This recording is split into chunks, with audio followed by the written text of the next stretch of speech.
Hey, what is going on, everybody? Boilon here, and in today's video, I want to talk to you all about why I am not building war dogs, why I am not touching beyond what I've already done, which, at least for Shuri, is quite a bit, but, that was from Dark Dimension 5, so that was some time ago.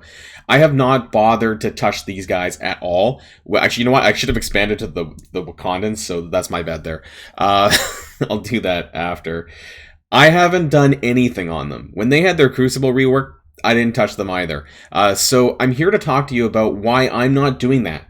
I haven't even pulled red stars on them. Black Panther and Nakia, sorry for some people who are very particular about pronunciation, I haven't bothered to pull any red stars on either of them. So I'm going to talk to you about why I'm doing all this, or why I'm not doing it, and what I'm doing instead. So if you're ready to go, then let's boil this down.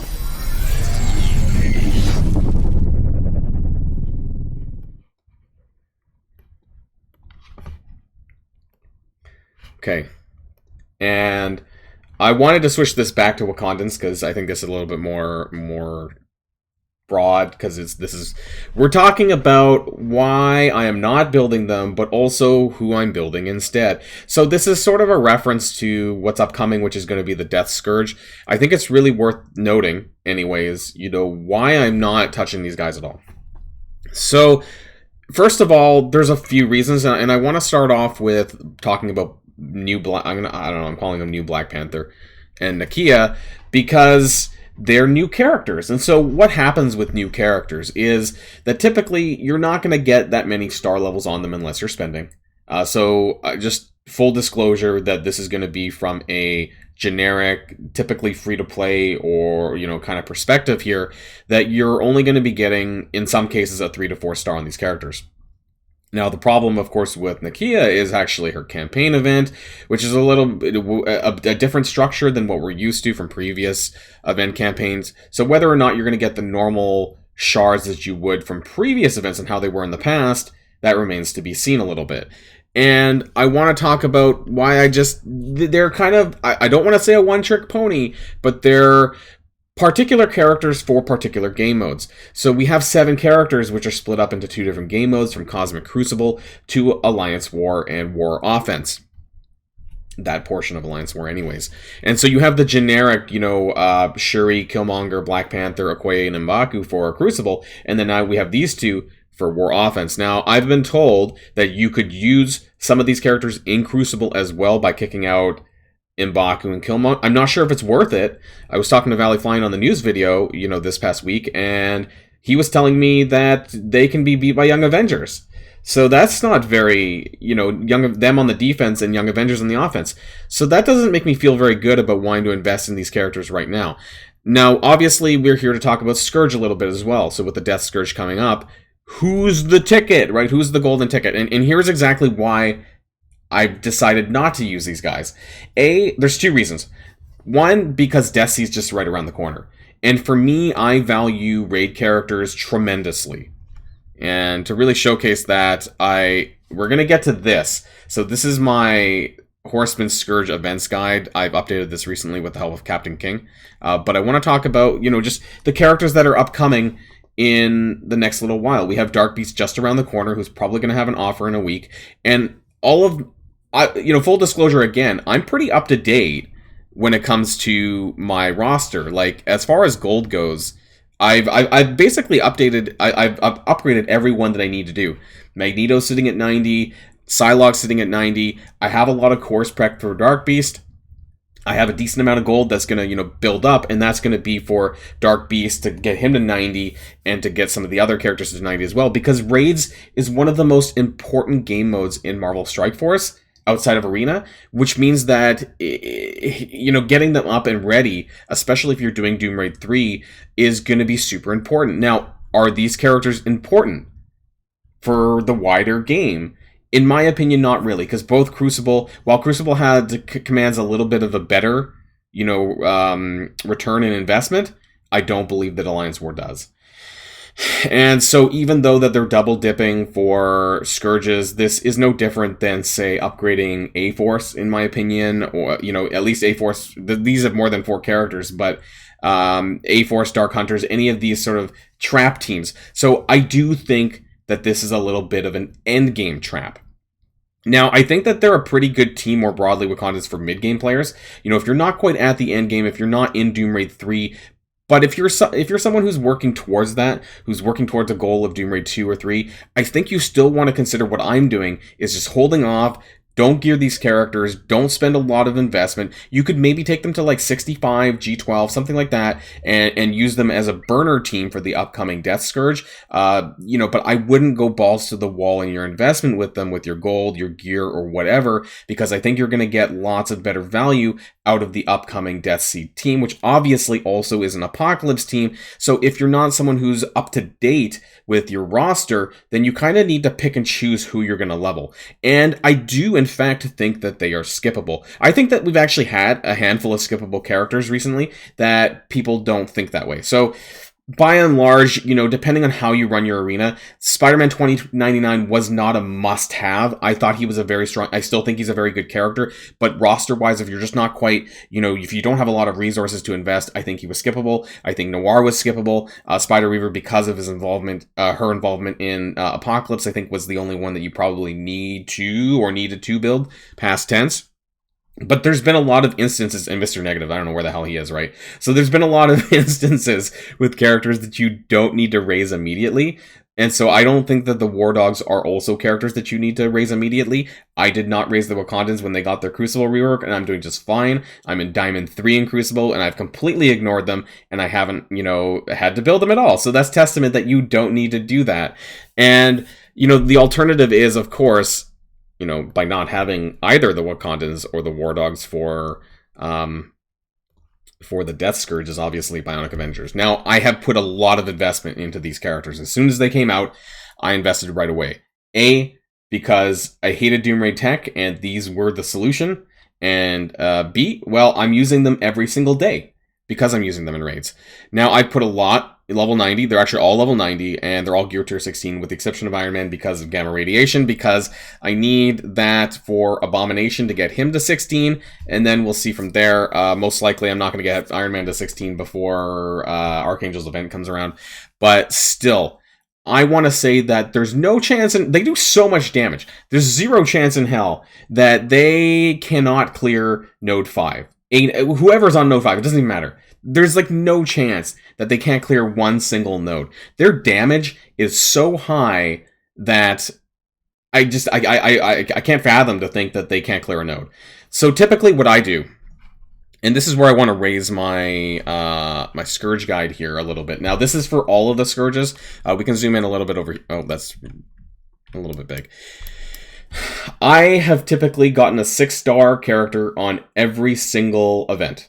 And how did I do that? I actually did this by doing a 9-node run. I did not do a 10-node run, which means that, you know, like I said, Bionic Avengers, by and large, should be able to clear Node 5, no problem. Which means that I can do a 9-node run. Maybe I can get, you know, both nodes done with Bionic Avengers. I don't know, because we haven't seen it, so we don't really know.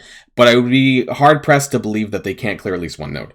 So that means that you could do a higher difficulty 9-node run and still get a 5 or 6 star, which is very, very good. And that means you don't have to invest in anything into the Wakandans. Now, if you have invested into them, you can use them as a burner team or your main team. I'm not saying that you don't, you know, that you absolutely shouldn't build them at all, but I'm saying that you don't need to waste a lot of resources into them. If they're your favorite characters, though, or if these are your favorite Marvel characters, then by all means, you know, go ahead and do that. You know, sometimes it's really worth putting the investment into characters, even though they're not highly meta as such, but, you know, you want to enjoy the game. You know, there's that aspect of the game as well, and I acknowledge that. So if you like Wakandans, if you really like these characters and you really want to build them, then go for it. Because as you guys know, if you follow my channel, I did that with Underworld. I did that with Taskmaster's now 90, Nobu's 90, Kingpin's on his way up, and one day if Mr. Negative ever comes out, right? So, you know, there are side fun projects that you need to do from time to time. But I just want to let people know that you can definitely get through with Bionic Avengers. And I haven't even seen the event. I can just tell you right now, based on what I've done for every single other event. You know, for War, all I did was Hero Avengers. Hero Asgardians. That's all I did. No Ravagers, no nothing. And I managed to get through both nodes, actually, node 5 and node 10, with just Hero as Guardian. So that's that, right? Like you don't need more than one team. It can sometimes help to have a burner team, though, and you know, just to soak up some abilities every now and then. But aside from that, that's really all you need them for. And it's not designed for... It's designed as an endgame trap, essentially, to make you use a lot of resources for your characters that you don't need to do. The other thing that I do want to point out, though, is I think that there's a high probability that there might be a tech lane for the death. Now, we don't know the other lanes, the other sections for the Death Scourge. But if we look at some of the other ones, and I'm going to zoom out a little bit for this. For War, we had Bio as an origin, which allowed you to use this team. We had Mutant in the Famine node, and we had... actually, we didn't have an origin here. We had Cosmic, Global, and Villains and Heroes, so there wasn't an origin there, but we did have Mutant, we did have Bio, and we had Skill actually here in War. Sorry, my bad. So the only thing that we haven't had is Mystic standalone, but we did have Cosmic Mystic in Famine. So we've never had a tech lane. And so part of me thinks that maybe Death may also have a tech lane, which makes Bionic Avengers even more important. That being said, they don't necessarily have the sustain to get through 4 nodes. So if you do have Shuri built up, which I do at least, then that might be able to help you. You might be able to get rid of somebody in your Bionic Avengers and use Shuri on the side. And Shuri is a good character to invest in anyways. So if you're going to do anyone, I would actually put it into Shuri. Personally, she's a legendary character. If you don't have all of your horsemen unlocked, you can use her to help in Dark Dimension and places, things like that. And she's had some updates as well, so she survives quite well. And yeah, so I could see myself using a hybrid of Shuri and 4 of the Bionic Avengers, possibly bumping out Iron Man, maybe, because I probably wouldn't need him in that. Because you do want the survivability of the barrier for Hulkbuster and other characters. And it really depends on if you have all the Bionic Avengers or not. And so that's just kind of what I wanted to raise. Now, the other thing is that the War Dogs have an interesting set of traits. You know, Nakia is skill. So there's a lot of empty skill gear lying around, probably. So it might not be too difficult for you to be able to gear her. Keep in mind about like how much investment you're going to need as far as gear-wise. I believe she requires 3 sets of minis at the different tier levels. So if that's something that's an issue for you. Black Panther, new or Stone Age, 1mm, you know, he is Mystic. And Mystic, I don't know if people are still crunching on Mystic as such, you know, because it's been a little while since we've had a lot, but there are a lot of strong Mystic characters in the game. There's Spider, Weaver, Noir was also Mystic, and of course all of Darkhold, depending on where you're at and your investment in that sort of level of your roster. So I just kind of wanted to go over all of this and kind of explain to you why I'm not doing it and my rationale behind it. And I hope that some of that was clear. And just to be completely honest with you, like I said, I skipped them in my red stars. Did not pull for them at all. In fact, Nakia is still in my red stars right now. I think I pulled like 1 orb just for shits and giggles. But, you know, other than that, like I'm saving all of my elite orbs for Death Seed, for Dark Beast, and whoever the non-legendary character is going to be. Because I want to make sure I get like a 5 red on those characters. I'm saving my power cores. I'm saving for Death Seed. That's like my shining, not my shining moment, but like what I'm waiting for in this game to help me clear mutants so that my alliance as well can just full clear Doom Raid, because then we'll have teams for all 5 of the lanes that work. And that's my priority. Now, again, if you want to do this, if Alliance War is for some reason a priority for you, by all means, go for it. But Alliance War is not a big priority. And frankly, Crucible, while there is a better return of investment, I think that a lot of this is down to matchmaking. And I don't think the War Dogs necessarily are worth it for Crucible. But hey, it's early, right? And maybe I'll get proven wrong. But I think that everyone should stick with Bionic Avengers unless you're relying on a shit ton of resources that you're going to have extra for these characters. Just my thoughts. Let me know in the comments down below. Maybe I'm crazy. Maybe I'm not. You know, this is, of course, without seeing the actual event for Archangel, but I don't think it's really necessary. I think that, you know, based on what I've done for previous events, that I have a good idea of what to expect going forward, and this is what I'm doing. I'm sticking with Bionic Avengers 500%, and I've tried to lay out some of the reasons as to why exactly I'm doing that, and hopefully some of you might follow suit as well. So that's the end of this video. Until next time, stay safe and healthy, and I'll see you all later. Boilon signing out.